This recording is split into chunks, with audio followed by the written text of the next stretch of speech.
This is all about Amazon FBA product selection, and I've launched over about 1,067 products onto Amazon in my lifetime, sold over $100 million on Amazon. And one thing that I see kind of go wrong from the jump for most beginners is just bad product selection. A lot of beginners think it's about chasing the latest trend, finding something before anyone else notices, sort of that blue ocean strategy. But actually, that's not really even it. I say the bigger issue behind good product selection that will take you from where you are now to where you want to go on Amazon, whether that's $100,000, whether it's $1 million, whatever it is more about alignment, but in 5 very specific ways. And one of them has to do with your Eulerian destiny. I don't know if you've ever heard of your Eulerian destiny, but that's what we're going to be covering today. So I'm gonna take us live into all this. I'm really excited about this. In the end, you're going to walk away with essentially a product selection playbook that will help you on so many different angles. I'm going to actually give you away two things to you here today, and I'll show you those in just a second. If you stick around, I'm going to give you access to a tool that will probably revolutionize your product selection. So I'm really excited about that. But I'm going to say this is so critical because I would say 90% of sellers fail right here, just in the product selection and missing that alignment that I was talking about just a little bit earlier. So this is one of the things we really want to focus on is getting this product selection right.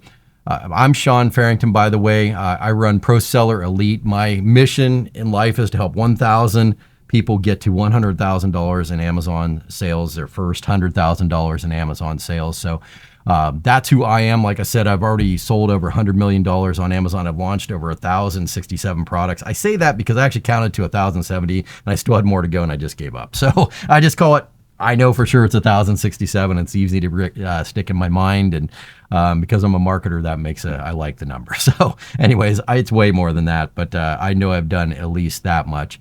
And I'm going to give you a simple sort of 2-step outcome at the end of all of this. You can just do step 1 and step 2. Step 2, I'll let you know right now, is your Eulerian destiny, and it's where you're going to get your Eulerian product selection at the end. So you need to stick around to the end of that. I'm also going to give you access to a tool that will help you really sort of get access to how to make the right product selection. I know this is a crazy picture of me with the goose with the golden egg and all that kind of stuff, but I really wanted to make sure that you do understand this is that critical. Couple things that I'm going to give away. I'll give you away the slides that I'm going to show you today, which are actually going to be, we're going to go over them. They're not, it's sort of a whiteboard, not just a slide. And also my Sink or Soar Full Throttle Amazon Launch Guide. It's one of the best guides because that I've ever created, because it actually has step-by-step and checklists. You just go through and check, I did this, I did this, I did this. Links to things, all of that kind of stuff is in there. So you're going to get access to both those today. But where I really want to do is just to really solve for 5 big problems, and then also your Eulerian destiny. So a lot of mistakes that I'm seeing beginners make is copycatting. Looking at products that are already winning and thinking, hey, that's the way to go, is just to go get in under that, and without understanding why those products are winning. And again, it gets back to alignment. So copycatting is a big no-no. Don't do it. I've seen more thousands and thousands and thousands and tens of thousands of dollars wasted just on copycatting. So especially if you're new and don't understand why those products are winning or how to be different than those, I would say. The other one is chasing surface level trends without understanding the math behind it. So I'm going to go into a little bit of that, going to break it down super easy for you. We're talking like, it's not algebra or anything like that. It's really simple math you can run on your calculator right now. And then the other one is picking products that they personally like. I see this a lot of times. This we'll get into with your Eulerian destiny and your Eulerian product selection. We'll get into that, but thinking like, I'm really excited about this and not understanding what the market is behind that. So I'm going to go into all those global concerns that maybe people don't take into consideration. And then the other one is overestimating what low competition niches can do. So it's like, I'm in here because I don't see a lot of competition, and that's super exciting to me because I don't like competition. And then overestimating what you can do in those niches. There's There's a reason low competition niches are low competition. It's because there's not a lot of money flowing there, and we'll show you how to know all of that in advance so you don't get caught in that. If you get this right, it really is the path, makes the path going from where you are to where you want to be about as easy as it can be. If you get this wrong, you're going to be choking in bad ad spend. You're going to be thinking that Amazon's out to get you, that they're not going to allow you to rank, that my PPC is through the roof, and you're going to end up on page 7 purgatory where you're like, why am I stuck here and no one cares about me? So I'm going to show you how to get past all that, starting with product selection, building from there. And we're going to break this down into 5 problems. So the biggest problem that I see right out of the bat is margins. This is a quote by one of my business heroes, is Marcus Lemonis. Maybe you know him from The Profit on CNBC, and also he has a new show out called The Fixer, which I love, by the way. I'm a business nerd, and this guy, he really puts splinters in my brain sometime that I can't get rid of. But he says, if you don't know your margins, you don't know your business. And if you've ever heard Marcus talk about numbers, that's such a big thing for him, and it should be a big thing for you as well too, looking at numbers. So what I'm going to do really quick is I'm just going to break down this. This is actually a business plan. It's a single one-page business plan for a product launch. You could take this and go right now if you wanted to, but this is in travel opportunities, top line sales, $14,000 to $11,000 a month. And really what we're looking at is looking at margins are a couple different figures. First of all, what we're wanting to know is, hey, what's the profit potential here? How much can Sean actually take home at the end of the day? And so this is like a nice, easy one. It's $5K. And I chose this one because I believe $5K would transform a lot of people's lives, like an extra $5K coming in. So this business plan that I'm going to take you through from top to bottom here and show you how to do all of this stuff and the exact steps and even how to get your hands on this if this is what you want, plus some more, is really all about like, how can I win in a way that makes sense? And for a lot of people, I'll show you some other ones in here that have higher profit potential than this, but I feel like this is a good sort of middle of the road profit potential for people to kind of start out as a beginner level. And the good part is if you do what I'm going to show you, you don't just stop here at 5,000. You keep growing and growing and growing from there. But 5,000 I feel like is a good amount that we want to really be focusing on. So we're going to go through this one-page business plan. I'm going to show you what this means, what each section of this means, and then we're going to really pull this into stack revenue in a way that makes sense for us. So we're going to go to my profit math model here. And if you're like me and a marketer and you hate math, I would say, don't freak out about it. This is going to be the simplest math you can do. And literally, I'm just going to do it right in front of you. As a marketer, you're going to be like, wow, Sean can do basic, grade school level math. Would be the most exciting thing here for you. So what we're going to do is we're going to look at 3 different sections. We're going to look at revenue, COGS, and ads. And revenue, what we mean by that is top line revenue. So right here from our business plan, it's real easy to do. We have two different amounts, top line revenue at 40%, which is good margins, or 11K, whatever you want to do. I'm just going to go ahead and pull this one over here and put this in, and we're going to put our top line revenue. Let's not make that red because that's actually the good part there. So we want to have that. So top line revenue of 14K a month. So really just, it's as simple as that. Then we want to know what our COGS is, our cost of goods sold. And we'll have, like when you're launching, you don't actually have a COGS, by the way, you have a target COGS. And what I mean by that is, when you're starting out, oftentimes you're not going to hit profitability on day 1. You're probably not going to hit profitability on day 30 or 50 even. You have to have a little bit of runway. So that's part of why you have to do some of these calculations.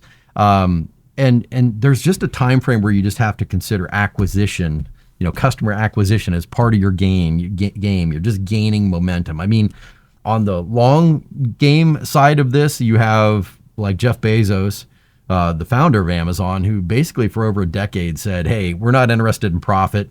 We're just interested in customer acquisition, because he knew the more people he could get onto the platform, the more wins he would essentially have on the platform. So really just focusing on acquisition, growth, trajectory, all of those kind of things is going to be part of your game early on.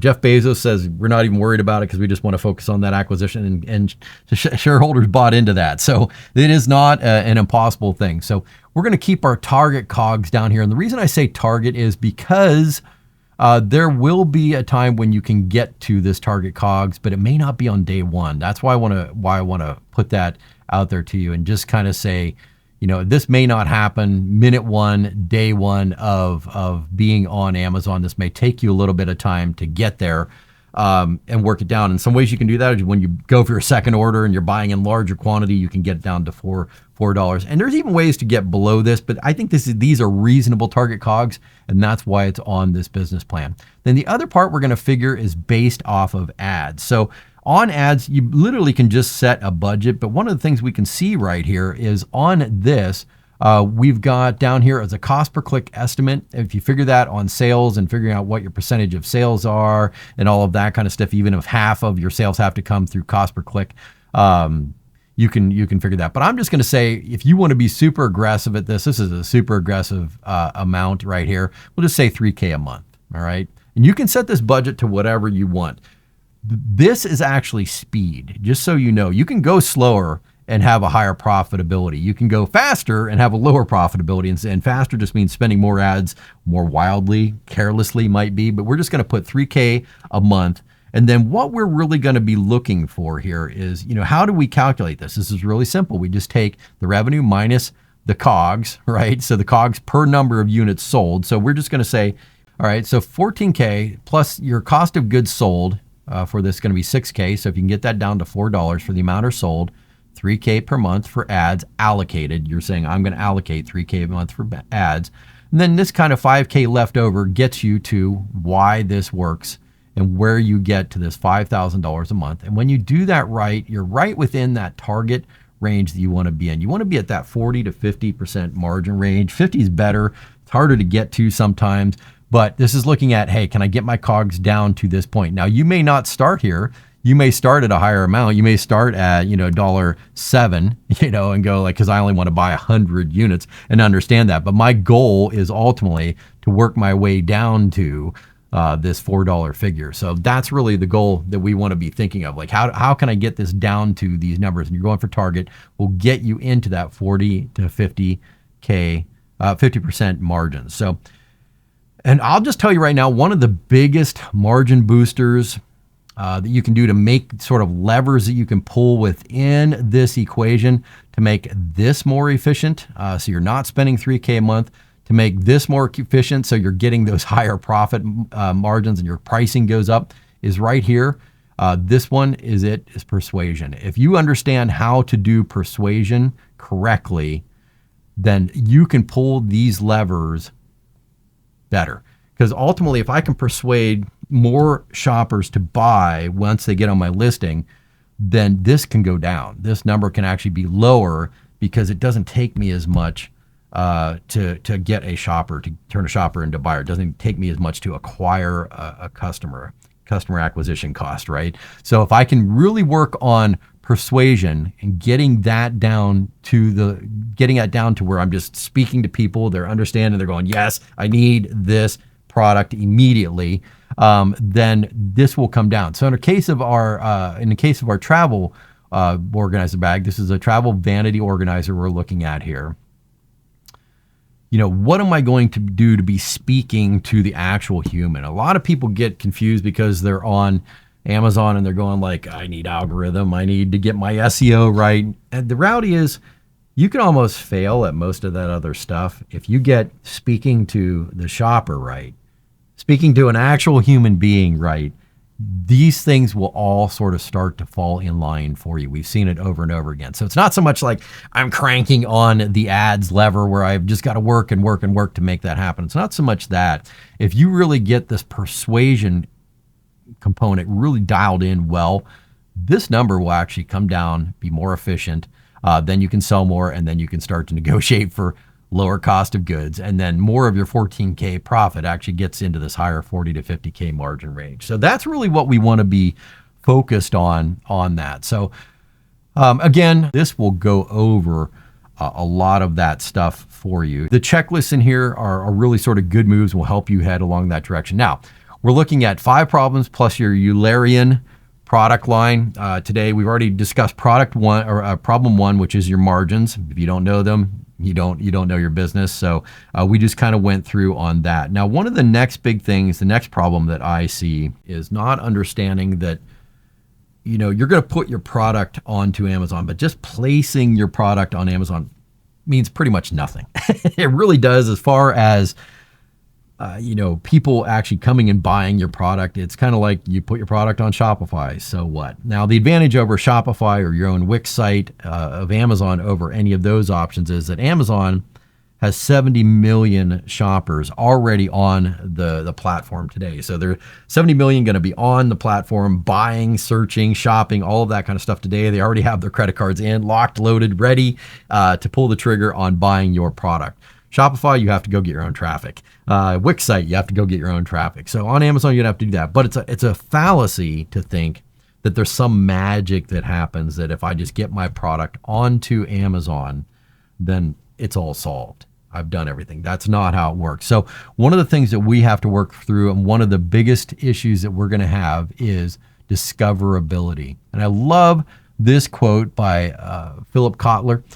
He actually wrote the book on marketing that most MBAs read when they get their MBA in marketing. He said, in a world where nobody knows you, marketing is everything. And on Amazon, that couldn't be anything more true. And so I'm going to show you, probably in a very simplified format, what we're talking about in here, because a couple of things that you're up against in your business plan. So we're looking at this business plan here, and we're talking about a few different things. You're going to see the winning angle here is one of the sections in this business plan.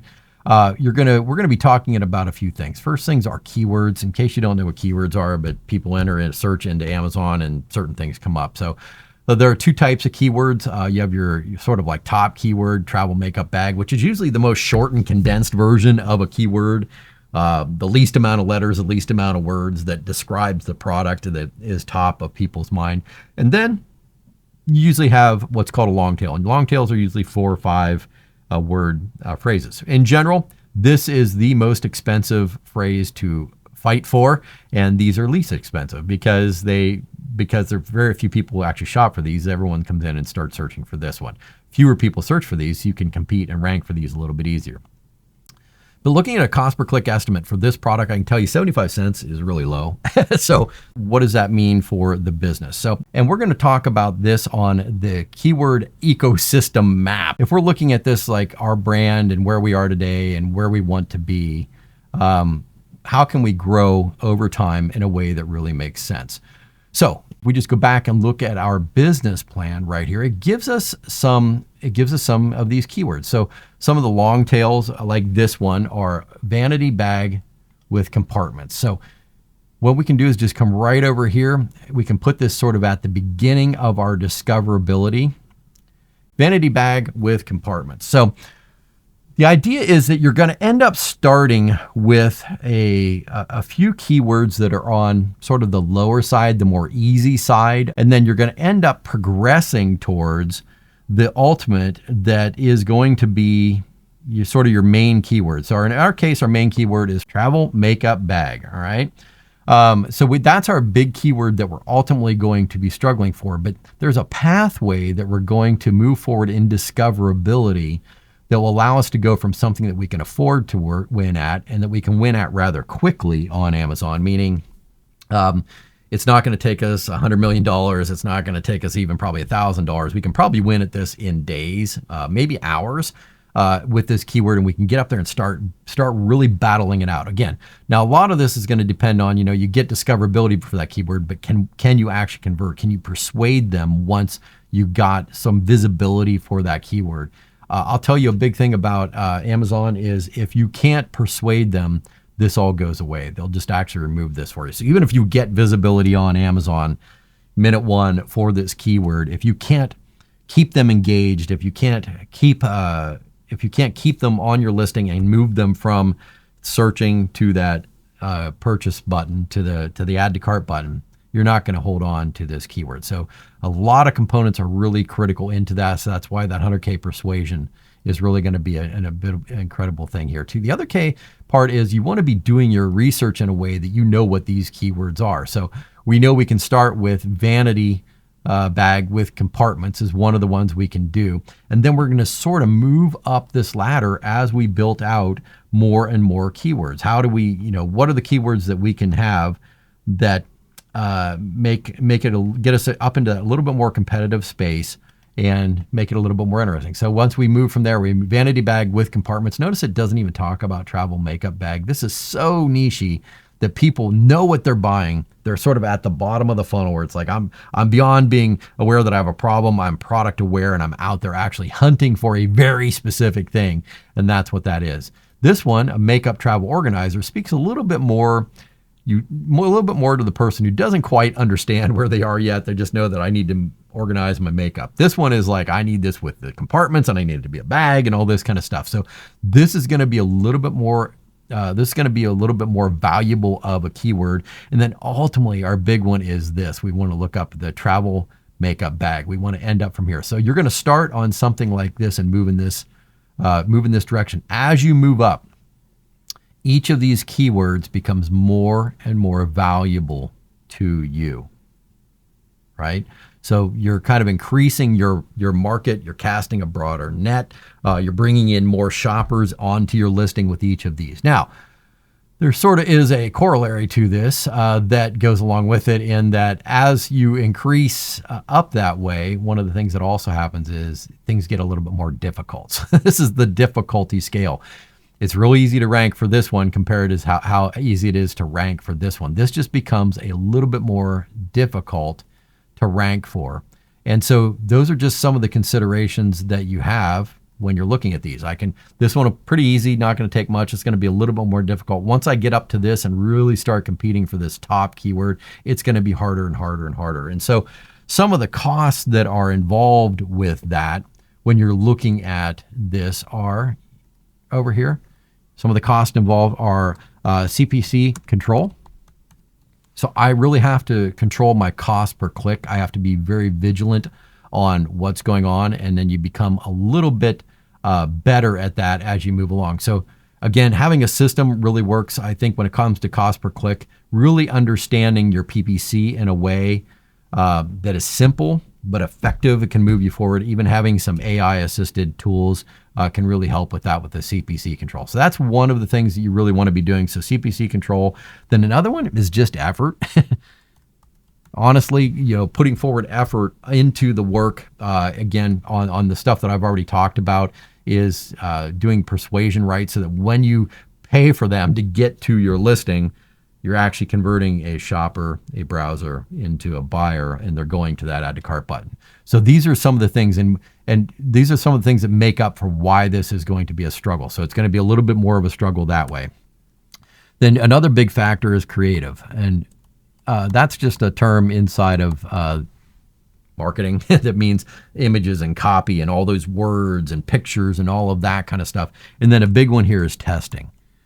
All right. So you want to get this is going to involve some testing to figure this out. Like this one you can probably just launch and get things working. As you get up here and start to get into this bigger space where everyone's fighting and there's more traffic and more competition and all of this kind of stuff, these are some of the things. And the goal is, when you get this stuff set up right, what you actually have going for you is you actually have a gap between where you are. You can solve this gap right here real easily. Sorry, I'm trying to put an arrow in there. You can solve this gap by working on these things. So your cost per click control, your effort, your creative, and your testing, you can bridge this gap between the difficulty. If you don't solve this stuff, you just end up going down. You end up following this line. If you do follow this stuff, it does get harder, but you end up following this line. So really there's that tension between great keywords that make lots of money that will enable you to follow this plan to get up to this point of where you're getting to this 11K a month range. It's going to take you working up this curve here. But as you work up that curve, you have to fight all this stuff with this. Cost per click control. Again, the effort put into the right thing. So the effort put into this persuasion. Testing inside of here. Whenever you get into stop guessing, you got to stop guessing and start scaling. That involves a lot of testing and very specific kinds of testing that you need to be doing as you're doing this, and putting out more creative, better images, better video, really working on the things that people see as well too. And really just understanding that there are some hacks that really do important things on Amazon. As you work on those things, you bridge this gap. The difficult becomes a little bit less difficult and you start to get the results. But this ecosystem means you're going to be traveling up this, starting from a very simple keyword, moving up to a little bit more difficult, and moving up to the most difficult keyword that you can get, that you can hit on that. So again, I'm going to give you access to these resources. I kind of promised this here. These are going to be the slides from today, the discussions from today, plus this Sink or Soar full throttle Amazon launch. These two resources here are put together are what I'm discussing and beyond. This has checklists in it. A couple minutes, you can literally just follow along. You can browse the whole thing in just probably one sit down of 10 or so minutes, and then come back in and really sort of deal with these things, problems of discoverability and everything like that. And so you have those available to you, and you can just go grab those and all the slides and everything that will explain all of this as well too.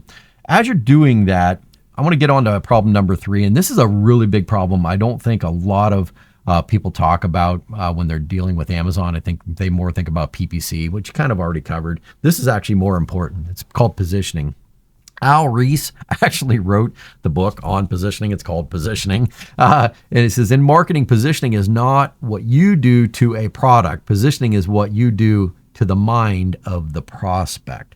And so a lot of this kind of stuff gets down into like, how can we persuade? How can we guide a shopper from doubts, fears, overcome those, and get them onto desire? How can we get their attention? How can we stir up a little bit of interest, pique their desire, and ultimately cause action? What is the frameworks that we can take them through to get them so that we understand we're changing their minds as far as the product goes? And so one of the ways we're going to do this is with this product. You know, we can't just launch out there and get 11K by doing what everyone else is doing. So we really want to do a little bit differently. That's kind of where this positioning playbook section comes in here.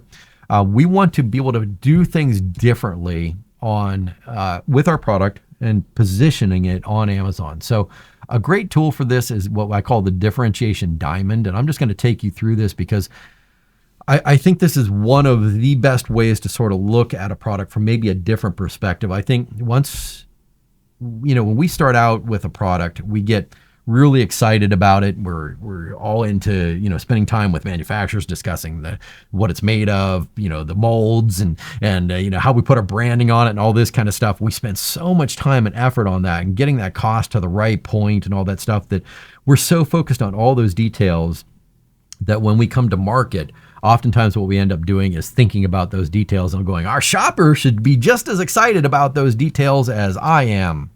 The reality is they're not, and they never will be. So what we've got to do is be able to kind of shift focus in a way that gets us away from focusing on what we're interested in to what they're ultimately interested in. So this framework right here, the Differentiation Diamond, I think is one of the best ways to do that. And so we'll just look at this from maybe a couple different angles here. So just along the top, so materials and quality, I think again are sort of what you may be worried about. You're saying, yeah, I want mine to be high quality. I want it to be good materials, all of that kind of stuff.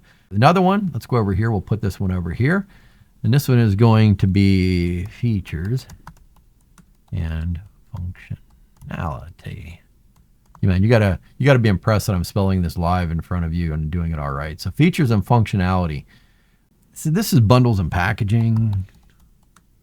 And packaging. Whoop, how about I spell that right? Bundles and packaging. And then I think this is the biggest one that people don't take into consideration. I'm positioning and story. All right. A lot of people don't take this one into consideration, but this is actually probably the most important. That's kind of why I have it on the pinnacle here. And notice it's opposite these things. So materials and quality, I think, is what everyone sort of comes in thinking about. This is ultimately where we really need to be sort of focused on when it comes to selling on Amazon. Let's break this down a little bit by giving you a couple different things. So in the case of this product right here, we have that it is waterproof fabric, because this, again, if we're going down this business plan for this travel vanity organizer bag, some of the features are waterproof fabric, and durable zippers. Okay. So, and our materials and quality, are we differentiated from the get-go, from the jump in the actual manufacturing? Are we the exact same product that's already out there on Amazon? Is there anything different? So if you're in the early stages of deciding on your product, you want it to be different. You want to have something different as far as features, materials and qualities, waterproof fabric, durable zippers, whatever that is that someone else does not have going on for them right now. Then when we get down to features and functionality, we want to be doing a very similar thing. What's different that we can do? Do we have modular dividers in this thing? Is it easy to clean interior? I mean, if you're traveling, or if you're traveling and have kids or anything like that, if you're just traveling and understand that makeup spills and all of that kind of stuff, easy to clean interior becomes a critical thing for differentiating your travel vanity organizer bag. You don't want to just have it be the same thing that everyone else is doing. Then when you're thinking about, one thing that people don't think about is like, they just think, hey, I've got the product, but I'm always trying to think of like differentiation. So we're already differentiating in materials and quality. We have waterproof fabric, durable zippers, our features and functionality, and modular dividers inside so you can customize it to you. Easy to clean interior would be one. And then coming over here to bundles and packaging, like what can we do to just think about adding other products, mini refillable containers. So this would be like, okay, I already have this item. I've got a good quality material, waterproof fabric, durable zippers on my travel vanity organizer. Then I've got the features and functionality. I've got modular dividers. I can make it customizable for you to be able to go in and quickly make it your bag and not just what the factory forced you to take into. It's easy to clean interior, understanding that mistakes happen, bad stuff happens to different products. To when you're on the go and traveling. Bundles and packaging, what can I add to it that would just solve bigger problems, add more value to the shopper's life? Mini refillable containers, detachable jewelry pouch. All of these things can just be added to. So you're buying the one product, now you're adding stuff to it to make it even better. And then what we really want to do beyond that is we want to get into on this is how can we now take this and really position it in a different way than everyone else is as well too.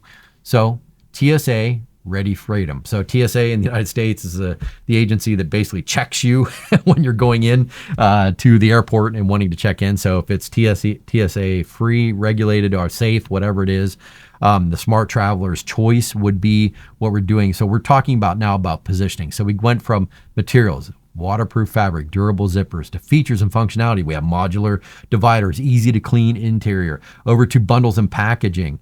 We have many refillable containers, detachable jewelry pouch. We've added things to it to solve bigger and better problems for our shopper. And then positioning, TSA Ready, Travel Freedom, the Smart Traveler's Choice.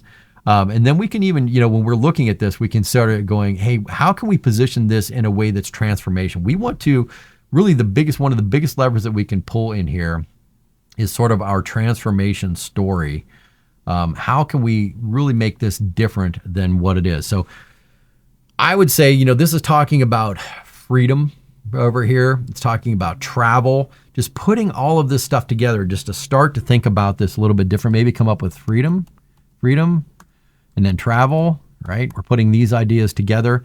And then since we're becoming out over here, I think we've moved beyond just a thing, which is just the product, which was originally this bag.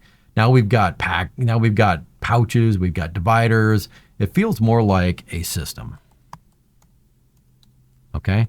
So we could do this as the Freedom Travel System would be the way I would start to look at this. And maybe even consider marketing it, because what that's telling me is all of this stuff does this. It provides you with a Freedom Travel System. And you could even just go that Freedom Travel System, right? That's where you start to get into positioning. You're putting things into people's minds. And again, this is what you're doing to the mind of the prospect when we're talking about that, to the mind of the prospect. We're doing that here with the Freedom Travel System. We're now occupying a piece of real estate in their mind that probably can't be undone. Once they understand that the Freedom Travel System, they'll start looking at every other product in relationship to that Freedom Travel System. Does it match the Freedom Travel System? Does it feel like a Freedom Travel System? They have the Freedom Travel System. No one else seems to have that. Really, now you're positioning and you're differentiating. That's what the critical part of this differentiating diamond is. You work all around the outside and come up with what's on the inside that will get you to a position that no one else is occupying on Amazon. And if you can't get to this system, you need to go do a little bit more work around the outside of the diamond to get functioning what you need to have on the inside of the diamond. And I would say that every successful product that I've ever seen launched has at least 3 of these outside things going for them at some level. You know, they've got at least, you know, a couple of these, 3 of these going for them. The best ones have all of them going for them. And then they ultimately all lead to this kind of positioning statement. And because these are all features, but what you're actually selling is this idea of this freedom system, right? This freedom travel system. It's what's in the center of the diamond is what you're ultimately going to be selling when it comes down to it. I'm going to actually give you one more thing that I haven't even really talked about. I'm going to be giving you access to this and a lot of others just like it here in just a little bit. I'm going to get you access to this and this whole kind of system with this one-page business report and others like it. I'm really excited about this, so stick around. I'm going to make sure to get you to that. I'm also going to get to your Eulerian Destiny, which I think is one of the most important product selection factors when you sort of build out your Eulerian product line. And this is where I've seen a lot of people fail, where they just go looking at products. Kind of like, honestly, if you just did what we're doing here today, you'd be like, oh, I could just launch that product. I don't even care about travel vanity organizer bags. That's really the wrong way to look at this. And your Eulerian Destiny, which I'm going to show you in just a little bit, we'll cover that. Before we get to that, I want to kind of deal with one of the other biggest problems we have, and this is barriers. This great quote by Henry Ford. He said, the obstacles are those frightful things you see when you take your eyes off of your goal. What a great statement. And we're going to be talking a little bit about barriers, specifically barriers to entry. I remember sort of jumping out on Amazon when I first started, and I was just freaking out about everything. Oh my gosh, the competition's too high. Oh my gosh, the ad sales, the ad costs are far too much. Everyone has 1,000 reviews. I've got no reviews. What do I do? How do I find certificates of analysis? Those things sound crazy. I don't even understand what those things are. I don't, I have to deal with 5 different manufacturers and blah, blah, blah, blah, blah. I was worried about all these things that were barriers to entry. I call them barriers to entry. And I'm going to show you why that doesn't matter and why it actually becomes very important to your progress going forward here, because a lot of people look at these from the perspective of what Henry Ford was talking about, in the sense that, hey, if you take your eyes off your objective, which our objective is obviously we're heading towards this amount of money per month, actually this amount of money, let's be honest with that. This is just top line revenue. One of the best tools I think is the barrier moat. I really like this idea. Looking at this from a bunch of different angles. So you're looking at this from the outside and you're thinking, oh, there's ads. Ads are a big thing. They're going to cost me a lot of money, and I'm not really looking forward to spending a lot of money or losing my shirt on ads. Another one might be reviews. Let's go ahead and do reviews. If I could spell, that'd be reviews. Might be another one. Then we're also going to deal with one. Maybe it's design. I've got to get an actual design. I got to get designers, and I've got to get the actual product design done. We're also dealing with now. I've got to go get things bundled together. We just discussed bundling in the last section. Remember that up here? We were discussing all those things over here, bundles and products. Now I've got to go get stuff from suppliers, and dealing with suppliers are going to be a big issue. And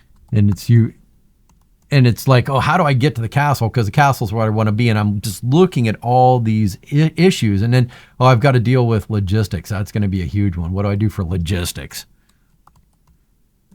I got to actually deal with shipping, getting things to and from my supplier to me. And then I've also got to deal, when I'm dealing with it, I got to deal with manufacturers, right? Suppliers, manufacturers.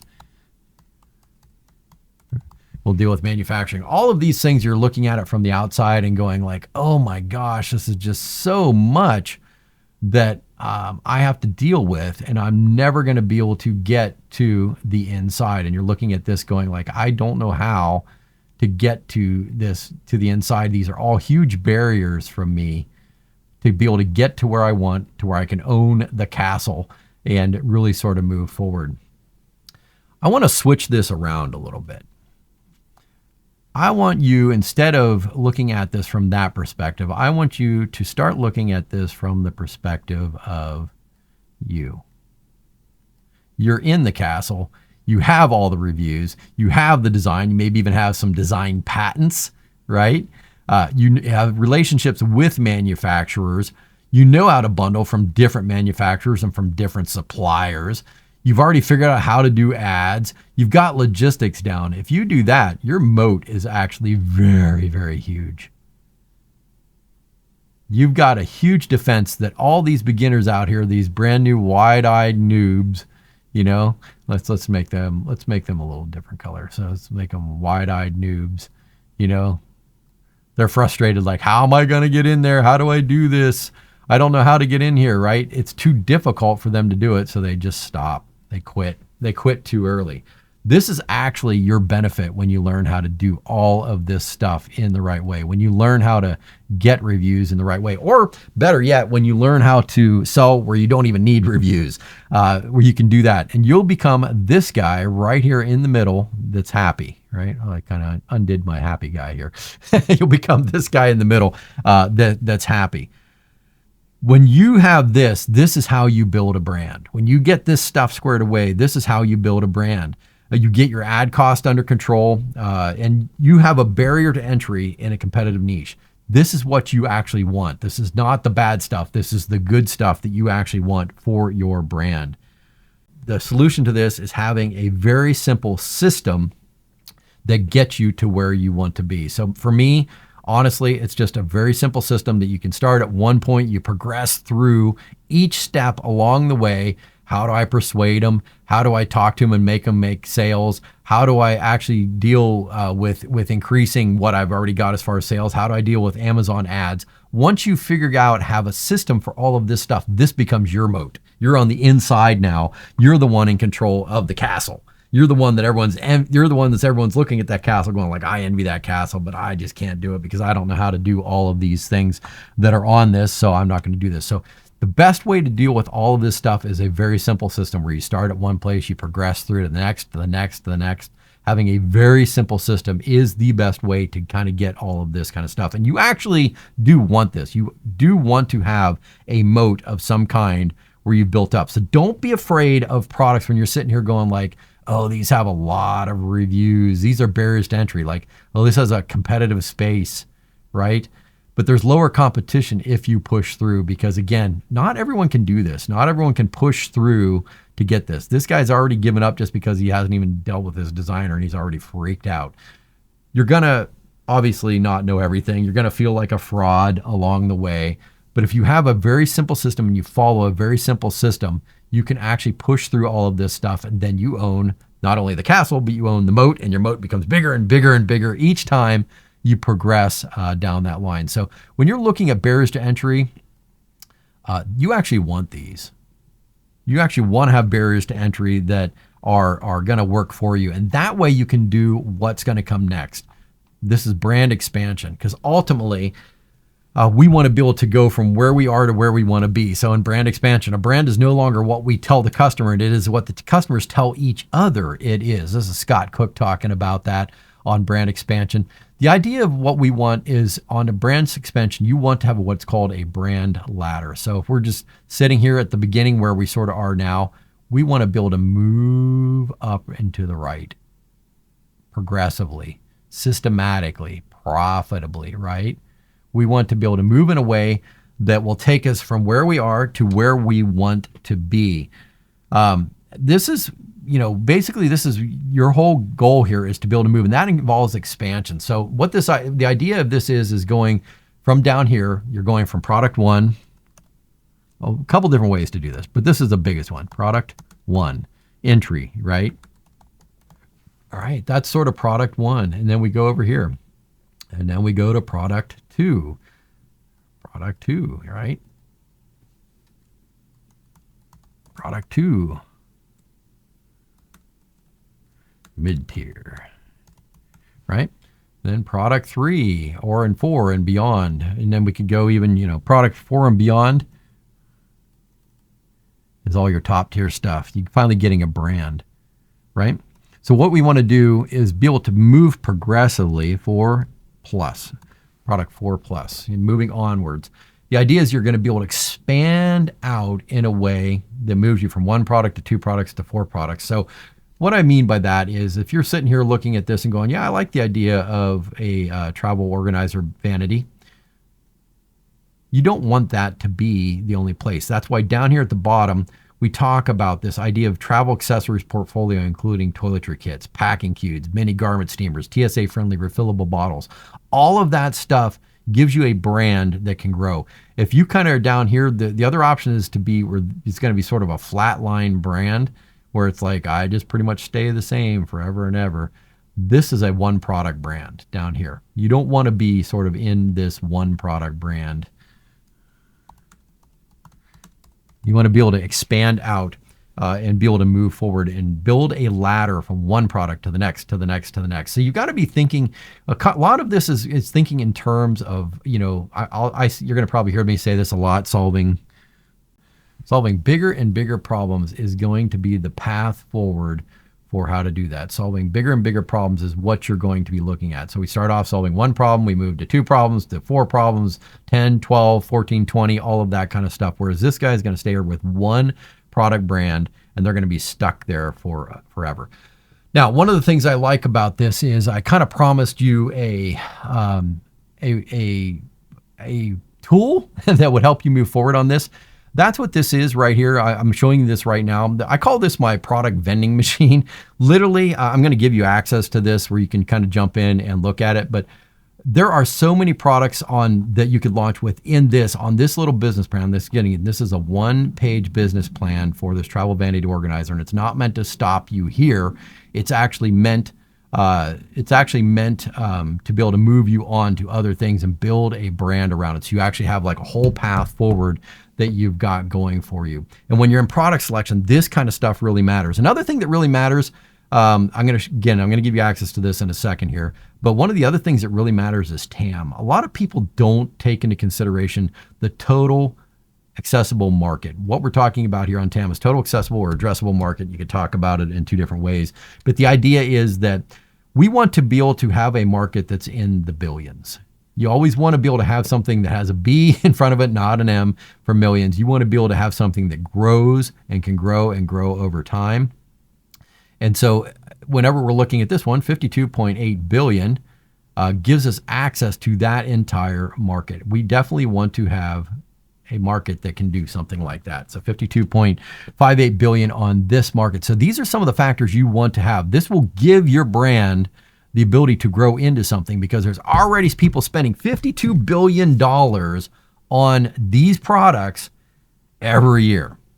So this is why you don't want to get into a super niche market where it's a few thousand or even just $1 million, because if everyone's competing for that $1 million, there's just not enough money to go around. This again, get back to that barrier to entry. Everyone be like worried about like, oh, there's so much competition out there or anything like that. Who cares? It doesn't matter. You want something like that because you want to be able to have a market that you can jump into and make money on endlessly and not be stuck in a place where I'm stuck in $1 million and I don't really know how to do that. And most beginners only look at 1 product in isolation, and that's one of the biggest mistakes that I see beginners make. We want to be able to have a market that we can actually move up from product to product to product, and we can gain bigger and bigger access to a bigger $1 billion plus market. 52 billion in the case of this. You probably wouldn't have thought of that or thought that was a possibility. Now, again, I promised I would give you access to this. I'm going to give you access. This is what I call my product vending machine. Literally, this is a daily product drop of products that come out every day. You can go into any of these things and start looking and saying, oh, okay, what's this? And jump into the TAM market. Okay, it's 2.5 billion. It's growing. A sauna blanket. Here's what I can expect to get per month on that. You can just jump into these. Everything is in here too that you need. There's even access to links to the suppliers to go get this stuff. You have profit levers to be able to do. There's one that pops out every day. So if you're like, I don't know about this one, or I've got two that I'm interested, there's another one coming around the corner at any moment. So I consider this like a product launch vending machine where literally it's got the business plan, it's got all of that. I promise you access to that. I'm going to give you access to that, but I'm also going to give you a caveat and say, I don't necessarily think that this is something you should just take for granted without this next piece of information. I'm going to go ahead and give this access to this. You're going to literally get a 7-day free trial here for that whole thing right now. You can go in, you can just download the ones that are in there if you want to and start working on them. You can wait for another day. There's a bunch of different things in here you can do, but you'll have immediate access to this. This will also give you access to me as well too. I'm in this community. This is just one of the tools that we have working on regularly. But again, you're probably thinking like, I should just grab one of these and go. I will say yes, maybe, but not necessarily, because there's another huge component to product selection I don't think a lot of people take into consideration. It's called your Eulerian destiny. And I think if you don't get this right, none of this other stuff will really matter. So we kind of want to talk about this. So we've already kind of dealt with like, how can we get this out to that amount? But your Eulerian product line is what we want to look at. So we're going to use this little chart here, our Eulerian destiny. And this was developed by a Christian mathematician. And it doesn't matter like why he developed up or anything like that. But what is really sort of interesting is that this will be a really good guide. I know it just looks like nothing right now, but each of these circles that we're about to kind of jump into here in just a second represent something very specific about you that then become critical for you moving forward on Amazon. So these circles are more about you and less about the product, but will guide you to the product that you probably ultimately want to launch onto Amazon. There are 4 of them, 4 concentric circles. And the idea is that when you get these figured out right, you can step into this little section in the middle, and that's where you want to be and focusing on your product. Now, this actually gives you an unfair advantage when you do this right. Your Eulerian destiny gives you an unfair advantage in a unique way because this becomes more about you. So if I were doing this for me, this becomes more about Sean, and it gives me my unique advantage in a bunch of different ways that I'm going to show you, and especially in four unique ways. So let's kind of jump into this. I'm going to show you how to use this tool and break down these 4 sections. So section number 1, let's make this blue if we could please, just to keep it simple there. With section number 1 is what you grew up around. So what did you grow up around? What did you grow up around? What was your background as a kid? What did your parents do? What was the background that they sort of came from? Where was it? So for me, I'll just give you a little bit of my background. My dad was a salesman from day one. He'd always been a salesman as far as I ever knew. He eventually, he kind of got up to the point of retirement and retiring out as a VP of sales for a huge carpet conglomerate.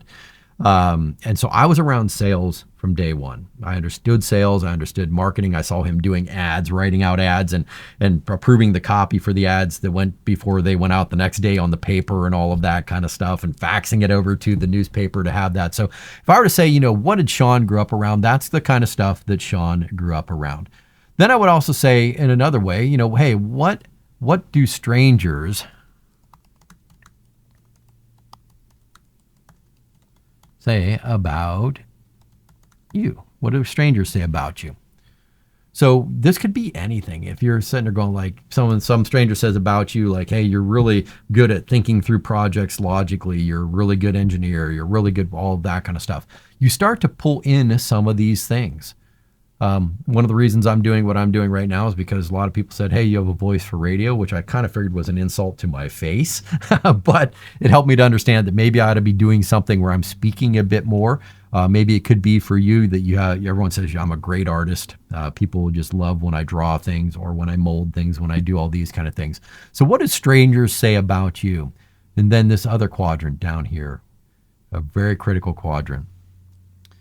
What can you talk about endlessly? Okay.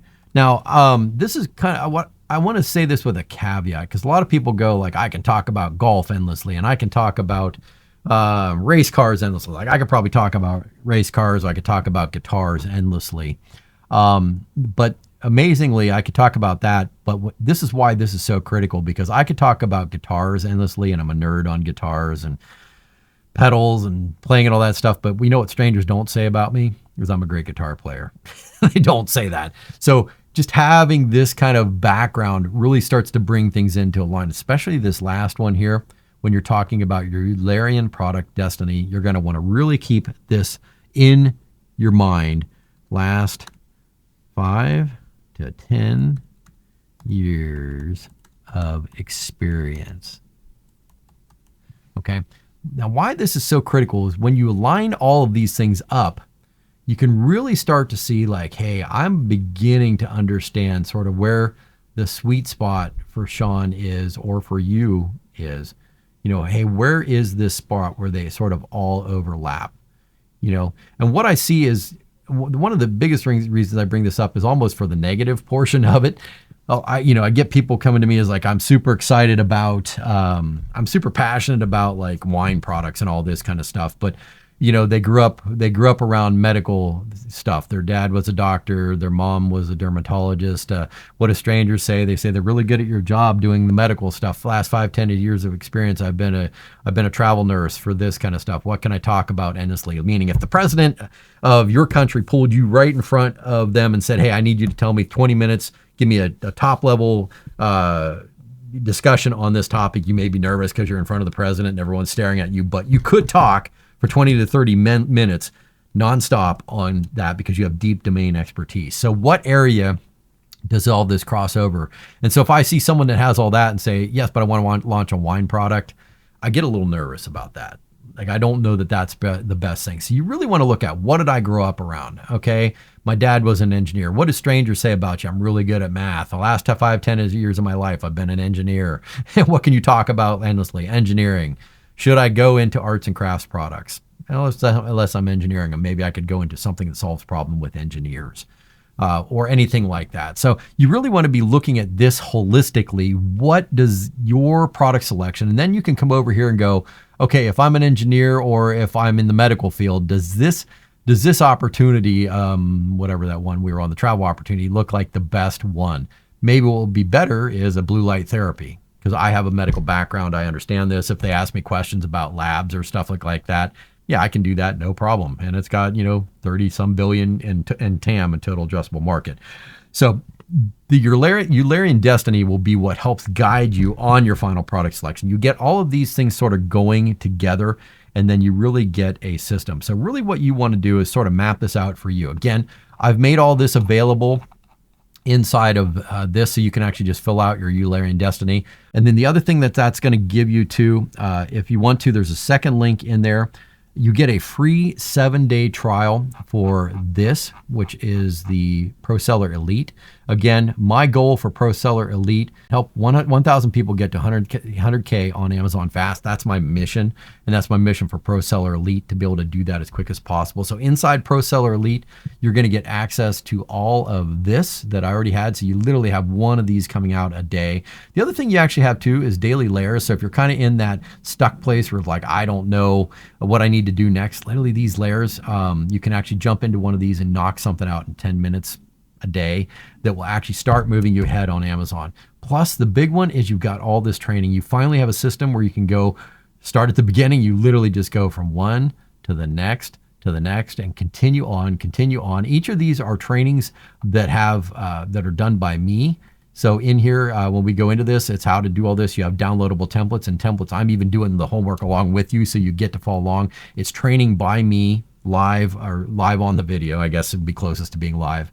And then also I'm with you. I meet with you on coffee hours and office hours. So all of this stuff is available to you, and let alone a community where lots of people are out here engaging. Some of our best gems, if you look at some of these gems right here, are not by me. They're actually by community members who actually talk about things like animating your images in Google, and they show you exactly how to do it and all this kind of stuff. And they're taking risks. And how my first experience with Amazon, telling you about how Brandon was talking about how specifically his experience with launching. He goes into numbers, he goes into details on all of that. So there's a whole community here for you to get engaged. I give you a 7-day free trial, so you could literally just come in, start stealing everything from day one. You could come in and start stealing the layers. You could start stealing the products. You could go in here and start basically taking all the classrooms training, download all the templates, all that kind of stuff. Jump in on 1 or 2 at least of the lives that I have where I'm there with you personally. Spend some time with me, and you'd have access to all that for a 7-day free trial. So I put the link down into the side over there, and you can go ahead and just grab that now and jump into that. But if you're more of a do-it-yourselfer, watch this video next. I'll show you how to 2x or 3x your conversion rate using actual heat maps from real Amazon accounts. It's one of the fastest upgrades you can make. Click that video, and I'll show you how easy it all can be.